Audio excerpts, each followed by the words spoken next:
kėdės. Kortelį nušvilko, ant kėdės buvo to argoniko švarkas kabojus, ant to švarko užsikabino, kur užsėdėjo. Jis dar pažiūrė, kad jau reikia pažiūrėt. Paslėpė kartoniausia, bet jau kad sėsus jau mišios prasidėjo, jau kapanočios buvo, tai jis taip sėdė. Mišios prasidėjo, tai tik greit nuo tos kėdės, bet jis irgi moka ir poterauna, ir štai ir žegnojas.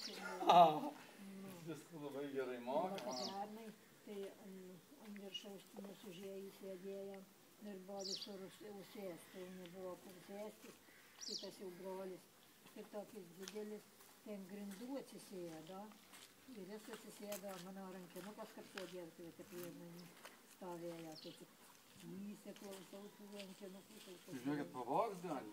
Tas jau brolis, rankos jau įgrydė. Tai galvoja pinigų ras, ar ne? Nu tai kas, tai žino, kad jisai tai dar per sėkminės gal.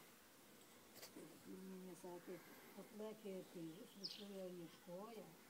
Kaip apštos senė. Kad čia aš pažiūrėjau toj moteriškė į galvą, kur pas Klimienį gera, ir kad jį protingai vakaptadu ir pašnekėjo visko, tai jau Klimienė sulaikė. Parvežė daktarų. Ana susmušė kai katės. Parvežė daktarų, matėjau, kad papaska daryti, kur eina į tėvus, tai dar gyvi užtė. Oi, gyvi, drūsi, tai Gimirkšė parvežioja iš tos Anglijos, ar iš kur, sako, kad skau duktėlis buvo parvažiavus.